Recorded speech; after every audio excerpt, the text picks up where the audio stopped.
ಅಲ್ಲ, ನೀವೇನು ಆಪ್ಷನ್ಸ್ ಹೇಳಿದ್ರಲ್ಲ ಸರ್, ನೀವು ಹೇಳಿದ 3 ಆಪ್ಷನ್ ಹೇಳಿದ್ರಲ್ಲ, ಅದಲ್ಲ ಅಷ್ಟು ಹೇಳ್ತೀನಿ. ಏನು ಅಂತ ಕೇಳಬೇಡಿ, ನೀವೇನು ಹೇಳಿದ್ರಿ ಅದಲ್ಲ. ಅಲ್ಲ ಅದಲ್ಲ ಅಂತಲ್ಲ, ಯಾಕಂದ್ರೆ ಪ್ರಶ್ನೆಗಳು ಅಷ್ಟೇ ಕಾಡ್ತಾ ಇರೋದು. ಒಂದು ಕರ್ನಾಟಕ, ಒಂದು ತಮಿಳುನಾಡು ಅಂದಾಗ ಒಂದಿಷ್ಟು ಪ್ರಶ್ನೆಗಳು. ನೀವು ಅದಲ್ಲ ಅಂದಾಗ ಸಿನಿಮಾ ಅಂತ ಗೊತ್ತಾಗುತ್ತದೆ. ಹೌದಾ ಅಂದ್ರೆ ಅಲ್ಲ ಅಂದ್ರೆ ಹೇಳ್ತಾ ಇರೋದು ಅದು ನಮಗೆ ಇದಕ್ಕೆ ಕೇಳಿದಾಗ ನೆನಪಾಗುವಂಥದ್ದು ಅದು ಮೇನ್ ಇದೆ ಅಂತ ಇದೆ. ಕಾಮನ್ ಫ್ಯಾಕ್ಟರ್ಸ್ ಅಂತಂದ್ರೆ ಬಹುಶಃ we have picked something which is uncommon. ಅದೇ ಸ್ಪೆಷಲ್ ಈ ಸಿನಿಮಾ ಅಂತ ಹೇಳಕ್ ಬರ್ತಾನೆ. ನಾನು ಕತೆ ಓಕೆ ಮಾಡಿದ ರೀಸನ್ನೇ ಅದೇ ಉದ್ದೇಶಕ್ಕೋಸ್ಕರ. ಒಂದು ಹುಡುಗಿ ಲವ್ ಸ್ಟೋರಿ ಅಂದ ತಕ್ಷಣ ಇದು ಹಿಂಗೆ ಆಗುತ್ತೆ, ಇದು ಈ ಥರದೇ ಅಂತ ಒಂದು ಪ್ರಿಫಿಕ್ಸ್ ಇರುತ್ತೆ ನಮಗೆ. ಅದನ್ನು ಬಿಟ್ಟು ಮಾಡಿದಂಥದ್ದೇ ಈ ಕತೆ ಅಂತ. That is the strength of the story. ಈಗಿರೋ ಸಿನಿಮಾಗಳು ಮಾಡಿದಾಗ ನೀವು ಆ ಕತೆ ಬಗ್ಗೆ ಒಂದಿಷ್ಟು ಮಾಹಿತಿಗಳನ್ನು ಕೊಡುವಂಥದ್ದು, ಹಂಚ್ಕೊಳ್ಳುವಂಥದ್ದು ಸಹಜವಾಗಿರುತ್ತೆ.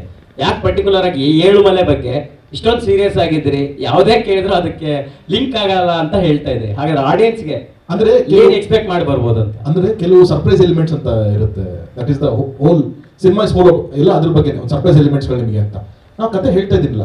ಒಂದು ಕನ್ನಡದ ಹುಡುಗ, ಒಂದು ತಮಿಳ್ನಾಡು ಹುಡುಗಿ, ಒಂದು ಬಾರ್ಡರ್ ನಡೆಯುತ್ತೆ. 2004ರಲ್ಲಿ ನಡೀತಾ ಇರುವಂತ ಒಂದು story. Most of it happens in a night. ಇನ್ನೂ ಕ್ಲಿಯರ್ ಆಗಿ ಹೇಳಬೇಕು ಅಂತಂದ್ರೆ ಒಂದು ರಾತ್ರಿನಲ್ಲಿ ನಡೆಯುತ್ತೆ. ಬಹುಶಃ major portion of the story happens in one night. So that is the most challenging. So ನಿಮ್ಗೆ ಆಲ್ಮೋಸ್ಟ್ ನಾನು ನಿಮಗೆ ಏನು ಹೇಳ್ತಾ ಇದ್ದೀನಿ. ಇನ್ನು ಇವಾಗ ನೀವು ಕೇಳ್ತಾ ಇರೋದೆಲ್ಲರೂ ಕ್ಲೈಮ್ಯಾಕ್ಸ್ ಕನೆಕ್ಟ್ ಮಾಡುವಂಥದ್ದು ಏನೋ ವಿಷಯ ಕೇಳಿದಾಗ ಅಫ್ಕೋರ್ಸ್ ನಾನು ಡಿಲೇ ಮಾಡಲೇಬೇಕಾಗತ್ತೆ.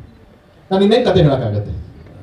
ನಾನು ಅಷ್ಟೇ ಕೇಳ್ತಾರೆ, ಅಷ್ಟೇ ಸಿಂಪಲ್. ಸುಧೀರ್ಗೆ ಪೂರಕವಾಗಿ ಉತ್ತರ ಕೊಡ್ತಾ ಇದ್ದೀನಿ.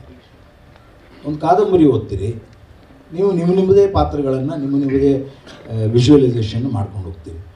ಈಗ ಒಂದು ಟೀಸರ್ ನೋಡಿದ್ದೀರಿ, why do you want the story? ನಿಮ್ಮ ಪಾತ್ರಗಳನ್ನು ನಿಮ್ಮ ಅನುಭವಕ್ಕೆ ದಕ್ಕಿದಂತಹ ಅನುಭವವನ್ನು ಇದರ ಮುಖಾಂತರ ನೀವು ತಲುಪಿಸಿದಾಗ ಆ ಕ್ಯೂರಿಯಾಸಿಟಿ ಉಳಿಯುತ್ತೆ ಅನ್ನೋದಷ್ಟೇ ಒಂದು ಅರ್ಥದಲ್ಲಿ ಸರಿ ಅಂತ ನನಗೆ ಅನಿಸುತ್ತೆ. ಜಗಪ್ಪ ಅವರೇ, ಈ ಕಡೆ ತುಂಬಾ ಸೀರಿಯಸ್ ಆಗಿ ಹೋಗ್ತಾ ಇದೆ ಕತೆ. ಸೊ ಸಿನಿಮಾದಲ್ಲಿ ನಿಮ್ಮ ಎಂಟರ್ಟೈನ್ಮೆಂಟ್ ಆ ಸ್ಪೇಸ್ ಎಕ್ಸ್ಪೆಕ್ಟ್ ಮಾಡ್ಬೋದಾ ಅಂತ? ಮಾಡ್ಬೋದು. ಅದೇ ಯಾವ ರೀತಿ ಅಂತ? ಅಲ್ಲ, ನಾನು ಒಬ್ಬ PC, ಅದರಲ್ಲಿ ಸೀರಿಯಸ್ ಆಗಿ ನಡೆಯೋ ಹೊತ್ತಲ್ಲ ಒಬ್ಬ ಕಾಮಿಡಿಯನ್ನು ಅಲ್ಲಿ ಒಂದಷ್ಟು ಸಣ್ಣ ಪುಟ್ಟ ತಪ್ಪುಗಳಿಂದ ಒಂದಷ್ಟು ಕಾಮಿಡಿ. ಹೇಳಿ ಡೈಲಾಗ್ಸ್ ಎಲ್ಲ ಇದೆಯಾ ಹೇಗೆ ನಿಮಗೆ? ಪಂಚಿಂಗ್ ಡೈಲಾಗ್ಸ್ ಎಲ್ಲ ಅದನ್ನ ನೋಡ್ಬಿಟ್ಟು ಹೇಳ್ಬೇಕು ಮೇಡಮ್. ನಂಗೆ ಮಾಡಕ್ ಬರ್ತೇವೆ ಹೋದ್ರೆ ಮೇಲೆ ಪಂಚ ಮಾಡಿಲ್ಲ ನೀವು ಅಂದ್ಬಿಡ್ತೀರಾ. ರಾಣ, ನೀವು ಹೇಳ್ತಾ ಇದ್ರಿ ಆವಾಗಲೇ, ಅಂದ್ರೆ ನೀವು ಮಾತಾಡುವಾಗ ಸ್ಟೇಜ್ ಮೇಲೆ ಹೇಳ್ತಾ ಇದ್ರಿ, ಜೊತೆಗೆ ಈಗಲೂ ಮಾತಾಡುವಾಗ ನನ್ನ 2ನೇ ಹೆಜ್ಜೆ ತುಂಬಾ ಸೀರಿಯಸ್ ಆಗಿ ಯೋಚನೆ ಮಾಡಬೇಕಾಗಿತ್ತು ಅಂತ. ಪರ್ಟಿಕ್ಯುಲರ್ ಆಗಿ ತರುಣ್ ಸರ್ ಪ್ರೊಡಕ್ಷನ್ ಅನ್ನೋಂಥದ್ರ ಜೊತೆಗೆ ಪುನೀತ್ ಕತೆ ಹೇಳಿದಾಗ ನೀವು ರಕ್ಷಿತಾ ಮೇಡಮ್ಗೆ ಹಾಗೆ ಪ್ರೇಮ್ ಸರ್ ಜೊತೆ ಕತೆನ ಡಿಸ್ಕಷನ್ ಮಾಡಿದ. ಸೊ ಅವ್ರು ಏನು ಸಜೆಸ್ಟ್ ಮಾಡಿದ್ರು ಅನ್ನೋಂಥದ್ದು? ಇಲ್ಲ ಸರ್, ನಾನು ಡಿಸ್ಕಷನ್ ಮಾಡಿಲ್ಲ. ಕತೆ ಕೇಳಿದೆ, ಇಷ್ಟ ಆಯಿತು. ತರುಣ್ ಸರ್ಗೆ ಸಿಕ್ಕಿದೆ, ಸರ್ ಸೂಪರ್ ಆಗಿದೆ ಅಂದೆ. ಅವರು ಓಕೆ ಡನ್, ಹಂಗಿದ್ರೆ ವಿ ವಿಲ್ ಗೋ ಹೆಡ್ ಅಂತ ಹೇಳಿದ್ರು. ದೆನ್ ಅಷ್ಟೇ. ಇವತ್ತವರೆಗೂ ಐ ವಾಂಟ್ ಅವ್ರಿಗೂ ಆ್ಯಕ್ಚುಲಿ ನಾನು ಏನೂ ಹೇಳೋಕ್ಕೆ ಹೋಗಿಲ್ಲ. ಬಿಕಾಸ್ ನನಗೆ ಅವ್ರ ರಿಯಾಕ್ಷನ್ ನೋಡಬೇಕು, ಏನು ಹೇಳ್ತಾರೆ, ಯಾವ ಥರ ಇದೆ ಅಂತ ಅವ್ರಿಗೇನು ಗೊತ್ತಿಲ್ಲ. ಸೊ ನಾನು ಕಾಯ್ತಾ ಇದ್ದೀನಿ, ನೋಡಿ ಏನು ಹೇಳಿಲ್ಲ. ಇನ್ನೊಂದು ಹೇಳಿದ್ರಿ, 2 ಹೆಜ್ಜೆ ಅಪ್ಪಿತಪ್ಪಿ ಸ್ವಲ್ಪ ವೇರಿಯೇಷನ್ ಆದರೆ ತುಂಬ ಹಿಂದುಳಿದ್ಬಿಡ್ತೀವಿ ಅನ್ನೋ ಥರದಲ್ಲಿ. ಈಗ ರಾಣ ಅವ್ರಿಗೆ ಇಷ್ಟು ಸ್ಟ್ರಾಂಗ್ ಬ್ಯಾಕ್ಗ್ರೌಂಡ್ ಇಂದ ಬಂದರೂ ಕೂಡ ಇಂಡಸ್ಟ್ರಿಯ ಪರಿಸ್ಥಿತಿಗೆ ಭಯ ಕಾಡ್ತಾ ಇದೆಯಾ? ನೆಕ್ಸ್ಟ್ ನೀವು ಚಾಯ್ಸ್ ಮಾಡುವಂಥದ್ದು, ಸ್ಟೆಪ್ ತಗೊಳ್ಳುವಂಥದ್ದು ಹೆಂಗಿದೆ ನಿಮ್ಮ ಕಲ್ಪನೆಯಲ್ಲಿ? ಇಲ್ಲ ಸರ್, ಭಯ ಅನ್ನೋದೇನು ಇಲ್ವೇ ಇಲ್ಲ. ಆ್ಯಕ್ಚುಲಿ ನಾನು ಅದನ್ನ ತುಂಬ ಪಾಸಿಟಿವ್ ರೀತಿಯಲ್ಲಿ ಹೇಳಿದ್ದು. ಈಗ ನಮ್ಮ ತರುಣ್ ಸರ್ ಆವಾಗಲೇ ಹೇಳಿದ್ರು, ಒಂದು ಒಳ್ಳೆ ಕೆಲಸ ಮಾಡಿದ್ರೆ ಅದಕ್ಕಾದ ಒಂದು ರಿಸಲ್ಟ್ ಇದ್ದೇ ಇರುತ್ತೆ ಅಂತ. ಸೊ ಅಷ್ಟೇ, ಬೇಸಿಕ್ಲಿ ಆ ಒಂದು ಪ್ರಿನ್ಸಿಪಲ್ ಇಟ್ಕೊಂಡು ಹೊರಟ್ರೆ ಸಾಕು. ಸೊ ಅದನ್ನು ಪ್ರಿನ್ಸಿಪಲ್ ಆಗಿ ಇಟ್ಕೊಂಡು ನಾನು ಹುಡ್ಕಾಡ್ತಿದ್ದೆ. ಭಯ ಇಲ್ಲ. ನಾನು ಒಳ್ಳೆ ಕೆಲಸ ಮಾಡಿಲ್ಲ ಅಂದರೆ ಬೇಸಿಕ್ಲಿ ರಾಂಗ್ ಹೆಜ್ಜೆ ಇಟ್ಟು ಆ ಥರ ಆಗುತ್ತೆ ಅಂತ ಗೊತ್ತಿದ್ದು ಮಾಡಿದ್ರೆ ಅದು ನಾನ್ಸೆನ್ಸ್ ಆಗುತ್ತೆ ನನ್ನ ಕೈಯಿಂದ.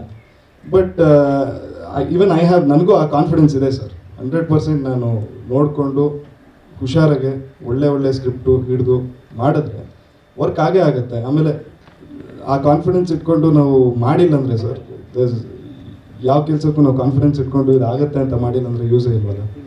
ಸೊ ಆ ಒಂದು ಪಾಸಿಟಿವ್ ಮೈಂಡ್ಸೆಟ್ಟಲ್ಲೇ ನಾನು ಹೋಗ್ತಾ ಇರೋದು. ಸೊ ಭಯ ಅನ್ನೋದೇನಿಲ್ವೇ ಇಲ್ಲ ಸರ್. 100% ಆಗುತ್ತೆ, ಒಳ್ಳೆ ಸಿನಿಮಾಗಳು ಬರುತ್ತೆ. ಇವಾಗ ತರುಣ್ ಸರ್ ಹೇಳಿದ್ರು, ನಮ್ಮ ಇಂಡಸ್ಟ್ರಿಯಲ್ಲಿ ಐ ಥಿಂಕ್ ಸೆಕೆಂಡ್ ಹಾಫಲ್ಲಿ ತುಂಬ ಒಳ್ಳೆ ಸಿನಿಮಾಗಳು ಬರ್ತಾ ಇದೆ. We will have great movies coming out. ಚೆನ್ನಾಗಿ ಮಾಡೇ ಮಾಡ್ತೀವಿ. ನಾವು ಅದ್ರಲ್ಲಿ ಒಂದು ಆಗ್ತೀವಿ ಅಂತ ಒಂದು ಕಾನ್ಫಿಡೆನ್ಸ್. ತರುಣ್ ಸರ್, ತರುಣ್ ಕಾನ್ಫಿಡೆನ್ಸಿಂದ 3 ಸರ್. ತರುಣ್ ಸರ್, ಈ ಕಡೆ ಎಸ್ ಸರ್. ಸರ್, ಚಾಮರಾಜನಗರದ ಕಥೆಗಳು ನಿಮ್ಮನ್ನ ಎಕ್ಸೈಟ್ ಮಾಡೋಕ್ಕೆ ಇಷ್ಟೊಂದು ಎಕ್ಸೈಟ್ ಮಾಡೋಕ್ಕೆ ಕಾರಣ ಏನು ಅಂತ ಒಂದ್ ಕಡೆ ಸರ್, ಚಾಮರಾಜನಗರದ ಕಥೆಗಳು ನಿಮ್ಮನ್ನ ಎಕ್ಸೈಟ್ ಮಾಡೋಕ್ಕೆ ಕಾರಣ ಏನಾಗಿತ್ತು ಅಂತ? ಯಾಕಂದ್ರೆ ಕಾಟೇರದಲ್ಲೂ ನಗರದ ಪ್ರಸ್ತಾಪ ಬರುತ್ತೆ. ಈಗ ಈ ಸಿನಿಮಾ ಎತ್ಕೊಂಡಿದ್ರೆ, ಈಗ ನೆಕ್ಸ್ಟ್ ಬರ್ತಿರೋಂಥ ಒಂದು ಕೊತ್ತಲವಾಡಿ ಅಂತ ಸಿನಿಮಾನೂ ಒಂದಿದೆ. ಈಗ ಎಲ್ಲ ಒಂದಷ್ಟು ಟೀಮ್ಗಳು ಒಂದೊಂದು ಭಾಗವನ್ನು ಸೆಲೆಕ್ಟ್ ಮಾಡ್ಕೊಬಿಟ್ರೆ, ಒಂದಷ್ಟು ಜನ ಕರಾವಳಿ ಕಥೆ ಹೇಳಕ್ಕೆ ಇದಾಗಿದ್ರೆ, ಮತ್ತೊಂದಷ್ಟು ಜನ ಉತ್ತರ ಕರ್ನಾಟಕದ ಭಾಗದ ಕಥೆಗಳು ಹೇಳ್ತಾ ಇದ್ದಾರೆ. ನೀವು ಪರ್ಟಿಕ್ಯುಲರ್ಲಿ ಈ ಭಾಗದ ಕಥೆಗಳು ನಿಮ್ಗೆ ಎಕ್ಸೈಟ್ ಮಾಡೋಕ್ಕೆ ಕಾರಣ ಏನಾಗಿತ್ತು ಅಂತ? ಯಾಕಂದ್ರೆ ಇಲ್ಲಿ ಸಾಕಷ್ಟು ಮಾಸಿಫೈ ಇರುವಂಥ ಕಥೆಗಳು ಸಿಗುತ್ತೆ, ಅಥವಾ ಇಲ್ಲಿನ ಕಥೆಗಳು ಸಾಕಷ್ಟು ಇದೆ ಹೇಳೋದಕ್ಕೆ ಅನ್ನೋ ಕಾರಣಕ್ಕೆ ಏನು ಅಂತ? ಅಂದ್ರೆ ಏನಾಗಿರುತ್ತೆ, ಬಹುಶಃ ಸ್ವಲ್ಪ ಕಮ್ಮಿ ಬಂದಿರುತ್ತೆ ಆ ಭಾಗದಿಂದ ಕಥೆಗಳು ಕಮ್ಮಿ ಬಂದಾಗ ಏನು ಹೇಳೋದು ಸ್ವಲ್ಪ ಹೊಸದು ಅಂತ ಅನ್ಸುತ್ತೆ. ಹಾಗಾಗಿ ಈಗ ನೀವು ಹೆಂಗೆ ಒಂದು ಕರಾವಳಿ ಪ್ರದೇಶ ಅಂತ ಹೇಳಿದ್ವಿ, ಅದಕ್ಕೆ ಮುಂಚೆಯಿಂದಲೂ ಇತ್ತು. ಕರಾವಳಿ ಮಂಗಳೂರು ಅಂತ ಅಂದ ತಕ್ಷಣ ಏನಾಗೋದು, ಅವಾಗ ಸಿನಿಮಾಗಳಲ್ಲಿ ಕಾಮಿಡಿ ಯೂಸ್ ಮಾಡ್ಕೊಳ್ಳೋದು ಅಷ್ಟಕ್ಕೆ ಸೀಮಿತ ಅಂತ ಇಟ್ಕೊಂಡಿದ್ರು. ಅವಾಗ ಒಂದು ತಂಡ ಬರುತ್ತೆ, ಇಲ್ಲೂ ಅದ್ಭುತವಾದ ಕಥೆಗಳು ಹೇಳ್ತೀವಿ ನೋಡಿ ನಾವು ಅಂತ ಹೇಳಿದಾಗ ನಾವು ವಾವ್ ಅಂತ ಅನ್ಸಕ್ಕೆ ಶುರು ಮಾಡ್ತೀವಿ. ಹಂಗೇನೆ ಆ ಪ್ರಾಂತ್ಯದಲ್ಲಿ ಇವಾಗ ಚಾಮರಾಜನಗರ ಅಂತ ಅಂತಿದ್ದಂಗೆನೆ ಆ ಬಾರ್ಡರ್ ತುಂಬಾ ಕಮ್ಮಿ ಕಥೆಗಳು ಹೇಳಿದ್ವಿ ನಾವು. ಸೊ ಇಲ್ಲಿ ಅವ್ನು ಆ ಕತೆ ತಗೊಂಡ್ಬಂದಾಗ ಹೌದು, ಈ ಘಟನೆನೂ ನನಗೆ ಗೊತ್ತಲ್ಲ, ಇಲ್ಲಿ ಈ ಥರದೊಂದು ಹಿಂದೆ ಈ ಥರ ನಡೆದಿರಬಹುದಲ್ವಾ ಅನ್ನೋದು ಒಂದು ಎಲಿಮೆಂಟ್ ಹೆಂಗೆ ಕನೆಕ್ಟ್ ಆಯಿತು ಅಂದಾಗ then it felt wow. So ಅದು ನೀವು ಅದು ಬೇರೆ ಎಲ್ಲೂ ಪ್ಲೇಸ್ ಮಾಡೋಕ್ಕೆ ಆಗಲ್ಲ. ಅಟ್ಲೀಸ್ಟ್ ಇವಾಗ ಕಾಟೇರ ನೀವು ರೆಫರೆನ್ಸ್ ತೊಗೊಂಡಿದ್ದಕ್ಕೆ ಉಡುವೋನೆ ಭೂಮಿ ಒಡೆಯ ಅಂತ ಅನ್ನೋದು ಇಡೀ ಇಂಡಿಯಾದಲ್ಲಿ ಆಗಿತ್ತು. ನಾನು ಎಲ್ಲಿ ಬೇಕಾದ್ರೂ ಪ್ಲೇಸ್ ಮಾಡ್ಬೋದಾಗಿತ್ತು. ಅಲ್ಲಿಗೆ ನನಗೆ ಚಾಲೆಂಜ್ ಆಗಿದ್ದು ಯಾವ ಭಾಷೆ, ನಾನು ಉತ್ತರ ಕರ್ನಾಟಕಕ್ಕೆ ಹೋದರೆ ಆ ಭಾಷೆ ಮಾತಾಡಿಸ್ಬೇಕು, ಅಥವಾ ನಾನು ಮಂಗಳೂರು ಹೋದರೆ ಆ ಭಾಷೆ ಮಾತಾಡಿಸ್ಬೇಕು ಅಂತಿದ್ದಾಗ ಓಕೆ, ಹಳ್ಳಿ ಅಂತಂದಾಗ ನಮ್ಮ ಮುಂಚಿಂತನೂ ಸಿನಿಮಾಗಳಲ್ಲಿ ಮೈಸೂರು ಪ್ರಾಂತ್ಯದಲ್ಲಿ ಹಳ್ಳಿಗಳು ಅಂತ ಸಾರ್ ಎಲ್ಲ ಮಾಡಿದಾಗ ಹಳ್ಳಿ ಅಂತ ತೋರಿಸಿದಾಗ ಆ ಪ್ರಾಂತ್ಯದಲ್ಲಿ ತೋರಿಸಿದ್ವಿ. ಆ ಭಾಷೆನೇ ಸ್ವಲ್ಪ ಈಸಿಯಾಗಿ ರೀಚ್ ಆಗುತ್ತೆ ಅನ್ನೋ ಉದ್ದೇಶದಿಂದ ಆ ಕಥೆನ ಅಲ್ಲಿ ಸೆಟ್ ಮಾಡಿದ್ವಿ ನಾವು. ಸೊ ಬಟ್ ಈ ಕತೆ ನೀವು ಚಾಮರಾಜನಗರ ಬಿಟ್ಟು ಬೇರೆ ಎಲ್ಲೂ ಪ್ಲೇಸ್ ಕೂಡ ಮಾಡೋಕ್ಕಾಗಲ್ಲ. So the story it self is depending that place. Tarun sir, okay, date ಕೂಡ 7 ಅನ್ನೋದು, ತಿಂಗಳು ಕೂಡ 7, ಟೈಟಲಲ್ಲಿ ಕೂಡ 7 ಅನ್ನುವಂಥದ್ದು, ಇದೇನು ಕೋಇನ್ಸಿಡೆಂಟಾ ಅವರೇನು ಅನ್ನೋದು? ಟೈಟಲ್ ಫಿಕ್ಸ್ ಆಗಿತ್ತು, ಬಿಫೋರ್ ಟೈಟಲ್ ಫಿಕ್ಸ್ ಆಗಿತ್ತು. ಟೈಟಲ್ ಲಾಂಚ್ ಮಾಡ್ಬೇಕು ಯಾವಾಗ ಅಂತ ನಾವೊಂದು ಪ್ಲಾನ್ ಮಾಡಿದ್ವಿ. ದೆನ್ ಅದೇ ಹೇಳಿದ್ನಲ್ಲ, ರೆಡಿಯಾಗಿ ಇಟ್ಕೊಂಡು ಮಾಡಬೇಕು, ಸುಮ್ಮನೆ ಬಂದು ಕೂತ್ಕೊಂಡು ಮಾತಾಡೋದಲ್ಲ, ಕಾಂಟೆಂಟ್ ರೆಡಿ ಇಟ್ಕೊಂಡು ಕಾನ್ಫಿಡೆಂಟಾಗಿ ಮಾತಾಡೋಣ ಅಂತಿದ್ದು. ಅವಾಗ ಒಂದು ಒಳ್ಳೆ ಡೇಟ್ ಯಾವುದು ಏನು ಅಂತ ಅನ್ಕೊತಿದ್ದಾಗ ನಾವು ಒಂದಷ್ಟೆಲ್ಲ ನೋಡ್ಕೊಂಡ್ಬಂದ್ವಿ. ಯಾವ್ಯಾವ ಈಗ ಏನಾಗುತ್ತೆ, ಒಂದು ಕಂಟೆಂಟ್ ಬಿಡಬೇಕು ಅಂತಂದಾಗ ಸುಮ್ಮನೆ ನಮ್ಮ ಕಂಟೆಂಟ್ ಒಂದು ಬರಬಾರ್ದು, ಬೇರೆ ಯಾರ್ಯಾರು ಏನೇನು ಕಂಟೆಂಟ್ಸ್ ಬರ್ತಾ ಇದೆ, ಕ್ಲಾಶ್ ಆಗಬಾರ್ದು, ಈ ಥರದ್ದೆಲ್ಲ ಒಂದು ಕ್ಯಾಲ್ಕುಲೇಷನ್ ನೋಡ್ತಾರೆ. ಸೊ ನನಗೆ ಫಸ್ಟ್ ವೀಕ್ ಆಫ್ ಜುಲೈನಲ್ಲಿ ಯಾವುದೋ ಒಂದು ಡೇಟು ಅಂತಂದಾಗ then we came up with the date. Okay, 7 ಅಂತ ಅನ್ನೋದು ಚೆನ್ನಾಗಿದೆ ಸೌಂಡಿಂಗು. 7th ಮಂಡೇ ಬರ್ತಾ ಇದೆ, 7ನೇ ತಿಂಗಳು ಸಿಗಲ್ಲ ಅದು ಇಟ್ ಈಸ್ ಕೋಇನ್ಸಿಡೆನ್ಸ್ ಆ್ಯಂಡ್ ನಮಗೆ ಒಂದು ಲಕ್ ಕೂಡ. ಅದೆರಡು ಬಂತು, ಚೆನ್ನಾಗಿರುತ್ತೆ ಪುಣ್ಯ ಅಂತ ನಾವೊಂದು I think 10 days before decide ಮಾಡಿದ್ವಿ ನಾವು. ಆ ಡೇಟು ಆ ಟೈಮು 7 ಗಂಟೆಗೆ ಸಾಯಂಕಾಲ ಲಾಂಚ್ ಮಾಡೋಣ ಅಂತ. So that is how it happen. Numerology ನೋಡ್ತೀರಾ ನೀವು? ಅಲ್ಲ, ನೀವು ಪ್ರಶ್ನೆ ಕೇಳಿದ 777 ನ್ಯೂಮರಾಲಜಿ ನೋಡ್ತೀರಾ? ಇಲ್ಲ, ಆ ಥರ ಏನಾದ್ರು ಹೇಳಿ, ಕರೆಕ್ಟ್ ಆಗಿದ್ರೆ ಸ್ವಲ್ಪ ಜ್ಯೋತಿಷ್ಯ ನಮಗೂ ಗೊತ್ತಾಗಲಿ. ಚಾಮರಾಜನಗರ 7 ಅಕ್ಷರ. ನೋಡಿ, ಚಾಮರಾಜನಗರ 7 ಅಕ್ಷರ. ಸರ್, ಇದು ರಾಘವೇಂದ್ರ ಅಡಿಗ ಅಂತೇಳಿ ನಾಗಾಭರಣ ಅವರಿಗೆ ಕ್ವಶನ್ನು. ಸರ್, ನೀವು ನ್ಯಾಷನಲ್ ಫಿಲಮ್ ವಿನ್ನರು ನೀವು, ಆಯಿತಾ? ಒಟ್ಟಾರೆ ನೀವು ಇವಾಗ ಇನ್ನೂ ಆ್ಯಕ್ಟಿಂಗಿಗೆ ಬಂದಿದೆ, ತುಂಬ ದಿವಸ ಆದಮೇಲೆ ಆ್ಯಕ್ಟಿಂಗ್ ಬಂದಿದ್ದೀರಾ. ನಿಮ್ಮದು ನೆಕ್ಸ್ಟ್ ಡೈರೆಕ್ಷನ್ ಯಾವ್ದಾದ್ರು ಪ್ಲ್ಯಾನ್ ಇದೆಯಾ? ತುಂಬ ಜಗಮದ ಜೋಡಿ ಅಂತ ಒಂದು ಒಳ್ಳೆ ಪಿಕ್ಚರ್ ಬಂದಿದೆ, ತುಂಬ ದಿವಸ ಆದ್ಮೇಲೆ ಆ್ಯಕ್ಟಿಂಗ್ ಬಂದಿದೆಯಲ್ಲ, ಏನಾಗಬೇಕು? ನಾನು ಆಕ್ಸಿಡೆಂಟ್ ಅಂತ ಸಿನಿಮಾ ಶಂಕರ್ನಾಗ ಏನು ಮಾಡಬೇಕು? ಅಲ್ಲಲ್ಲ, ಈಗ ಇತ್ತೀಚೆಗೆ ನಾನು ಹೇಳ್ತೇನೆ, ನೀವು ಇತ್ತೀಚೆಗೆ ತುಂಬ ದಿನ ಆದಮೇಲೆ ತೆರೆ ಮೇಲೆ ಬರ್ತಾ ಇದ್ದೀರಿ. ಈಗ ನೆಕ್ಸ್ಟ್ ಡೈರೆಕ್ಷನ್ ಏನಾದರೂ ಮತ್ತೆ ಮಾಡೋಣ ಇದರಲ್ಲಿ ಇದ್ದೀರಾ? ಅಂದರೆ ಇವತ್ತು ಕನ್ನಡ ಇಂಡಸ್ಟ್ರಿ ತುಂಬ ಒಂದು ಕಷ್ಟದ ಪರಿಸ್ಥಿತಿಯಲ್ಲಿ ದಯವಿಟ್ಟು ನಮ್ಮ ಎಲ್ಲ ಮಿತ್ರರಲ್ಲಿ ನಮ್ಮ ಮನವಿ ಏನಪ್ಪ ಅಂದರೆ, ಕನ್ನಡ ಇಂಡಸ್ಟ್ರಿ ಬಹಳ ಕಷ್ಟದಲ್ಲಿದೆ, ಅದು ಪ್ರಾಕ್ಟಿಕಲ್ ಆಗಿದೆ ಅಂತ. ಸರ್, ಅವರಾಗಲೇ ಹೇಳಿದ, ಶಿವಣ್ಣ ಭಾಳ ಚೆನ್ನಾಗಿ ಹೇಳಿದ, ಅದೊಂದು ಸರ್ಕಲ್ ಸುತ್ತುತ್ತೆ. ಒಂದು ಸ್ವಲ್ಪ ಚೆನ್ನಾಗಿರುತ್ತೆ, ಆಮೇಲೆ ಸ್ವಲ್ಪ ಕೆಳಿಯುತ್ತೆ, ಆಮೇಲೆ ಚೆನ್ನಾಗಿರುತ್ತೆ, ಉಳಿಯುತ್ತೆ, ಅದು ನಡೀತಾನೇ ಇರ್ತದೆ. ಹಾಗಂತೇಳಿ ತುಂಬ ಇಡೀ ಇಂಡಸ್ಟ್ರಿನಲ್ಲಿ ಟ್ಯಾಲೆಂಟೇ ಇಲ್ಲ, ನಿಮ್ಮಲ್ಲಿ ಯಾರಿಗೂ ಡೈರೆಕ್ಟ್ರೇ ಇಲ್ಲ, ಕಂಟೆಂಟ್ ಇಲ್ಲ, ಏನಿದು? ಎಲ್ಲವೂ ಇದೆ.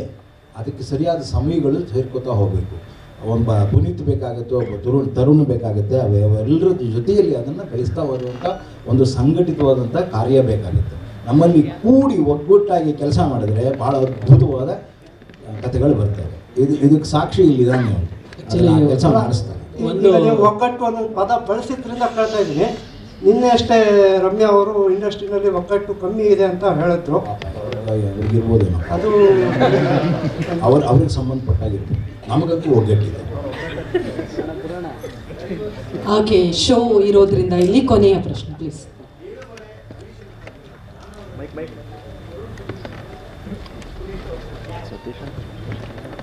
ಯಾರು ಆನ್ಸರ್ ಮಾಡಬೇಕು?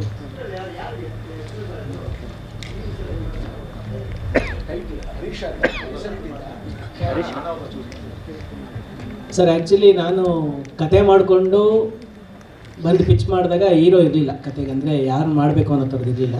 ಒಂದು ಕತೆಯಾಗೆ ಒಂದು ಕ್ಯಾರೆಕ್ಟ್ರಾಗೇ ಮಾಡ್ಕೊಂಡು ಬಂದಿದ್ದು. ಆ ಕ್ಯಾರೆಕ್ಟ್ರಿಗೆ ನನಗೆ ಒಂದು ದೊಡ್ಡ ಸೂಪರ್ ಸ್ಟಾರ್ ಅಥವಾ ಆ್ಯಕ್ಷನ್ ಹೀರೋ ಅನ್ನೋ ಥರದ್ದು ಹಾಕೊಳ್ಳೋ ಥರದ್ದು ಇಲ್ಲ ಅನ್ನೋ ಥರದ್ದು ಮಾತ್ರ ಕ್ಲಾರಿಟಿ ಇತ್ತು ನನಗೆ. ಅದಷ್ಟೇ ಜರ್ನಿಲಿ ನಾನು ತರುಣ್ ಸರ್ಗೆ ಅಪ್ರೋಚ್ ಮಾಡಿ ಅದು ಕತೆ ಮಾಡ್ಕೊಂಡು ಹೋಗಿದ್ದು. ಕತೆ ಮಾಡೋ ಹಂತದಲ್ಲೂ ಕೂಡ ಹೀರೋ ಯಾರು ಅಂತ. SS TV ಸಿನಿಮಾ ಜಗತ್ತಿನ ಕ್ಷಣ ಕ್ಷಣದ ಸುದ್ದಿಯೊಂದಿಗೆ